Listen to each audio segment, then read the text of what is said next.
Curt Cignetti taking Indiana football from perennial bottom feeder to national power, looking to get back to the playoff for the second straight year. Our Danny Kanell chatting with Coach Cignetti ahead of our Big Ten showdown on CBS between IU and Oregon. Coach, it is great to see you again. The last time I saw you was in Las Vegas at Big Ten Media Days, and I remember the question going around was who's going to be this year's Indiana, that surprise team that comes out of nowhere. And I loved your answer because you were like, we're going to be this year's Indiana. We're going to be right back where we were last year. And sure enough, here you are. You've got an undefeated season so far. You're ranked number 7. You're getting the respect you deserve. Do you feel like the country's finally starting to appreciate what you've done at Indiana with the football program? Well, the most important thing to me is that the team continue to develop. We got a big contest this week, obviously, against Oregon, great football team. I honestly don't spend a lot of time on social media. When I get home at night, I will turn it on just to see what's going on in the world. And I mean, you're always going to have your supporters and you're always going to have people that are not for you in this business. That's part of the job. But so far, so good. I think we've made progress and like where we're at heading into this game. Do you use like the social media aspect? I'm sure you have a social media team that shows you information, shows you things that people are saying. We in the media oftentimes use that as the chip on the shoulder or added motivation for games.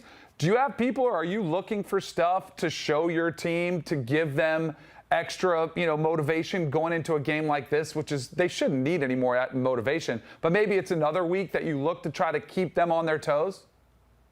Well, I think last year maybe that was the case, and I was out there a little bit publicly. I felt like I had to wake the fan base up here and shake things up. But now after going into year 2, once we've established the program, not quite so much. I do see some things out there, and I'm sure it's motivating, and I'm sure the players feel the same way. I think we did have some things to prove.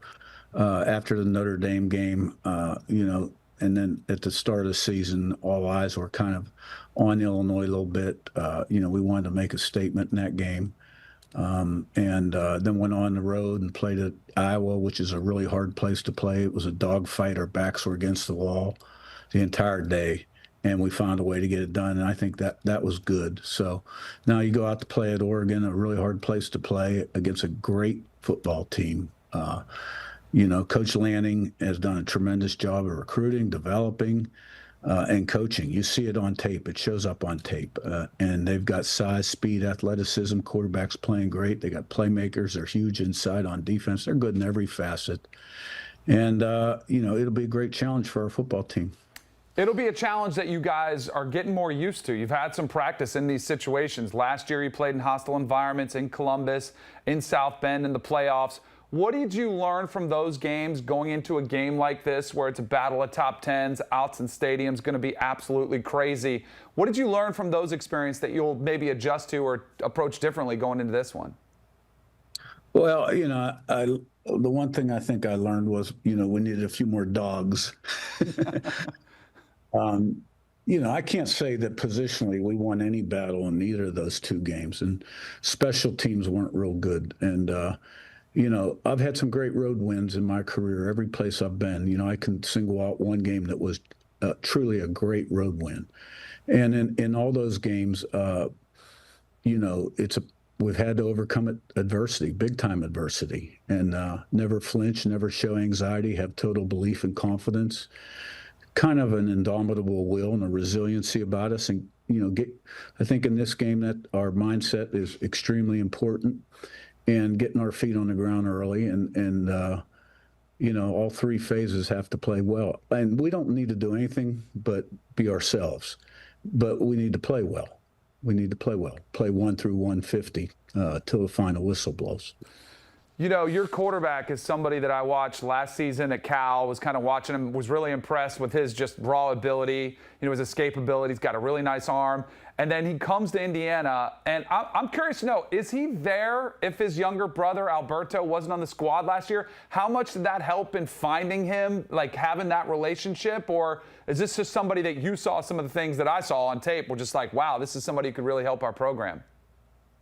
Well, I think it helped our recruitment of him because Alberto could give him the ins and outs on the program, and it's a very close family, and they know about our history of developing quarterbacks. I mean, our last 4 or 5 have been player of the year of the conference on offense. Now, Curtis wasn't last year, but he led the country in QBR.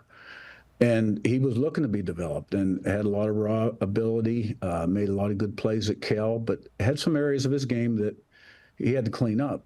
We had to help him clean them up, and mainly in the pocket in terms of, footwork, staying calm, processing. He's made tremendous improvement since he's been here. But as much improvement as he has made, he's got that much more he can make because he's got so much physical talent. I mean, quick release, arm talent, can move. And let me tell you, I've never been around a guy. He wants to be great. At a young age, he told his dad he wanted to be the next Tom Brady. And if there were 25 hours in the day, he'd spend all 25, preparing to be great. But as strong as his desire is, he's even a better person, in terms of caring about people, strong values, extremely intelligent, cares about people. I mean, he's a special guy. I loved it. I thought that was on full display when you guys beat Illinois. He was giving all the credit to his teammates, very, self-deprecating, giving credit all around where it was due. I saw that from afar. How does a guy like that, who's a 3-star, I think he only had an offer from Yale before Cal got him, and then all of a sudden, our Mike Renner here has him going, 1, overall in next year's draft. How does that happen? And we see it happen all the time. How do those guys like that fall through the cracks? I think the high school thing, it's, you got to remember, these guys are 17, 18 years old, and their bodies are going to change. And, there's still a lot about the high school guys that you don't know. And, I've never been into stars, just never have been. Was a recruiting coordinator for about 20 years as well as a coach. I think the evaluation is extremely important. And there's a lot of good players out there. And you find a guy that's got the right stuff, good habits, and wants to be great. And you develop them. That's part of the job of the program through the strength and conditioning program and, the coaching part of it. And so, I get a lot of comments about like the JMU guys, for instance, that came over. None of those guys really had offers from P4 schools, but, quite a few of them have been all Big Ten, on All-American lists, et cetera. There's a lot of good players out there. Like that. You just got to find the right ones and develop them. Is this team better than last year's team? I really don't play that game. What I would say about this year's team is this is a veteran team. You had guys like Pat Coogan, the center from Notre Dame, who's also a great leader, Hemby from Maryland, and there's others. Have really helped this football team. And somebody told me in Big Ten Media Day that, as a team, we've got the most starts in the Big Ten by far. And it is a veteran team, and we've responded to every challenge up to this point. Yes, you have. And you guys have another big one coming up against the Oregon Ducks. Coach, thanks so much for the time. I know you're slammed, getting prepped, ready to go. It's always great catching up. Thanks, Danny.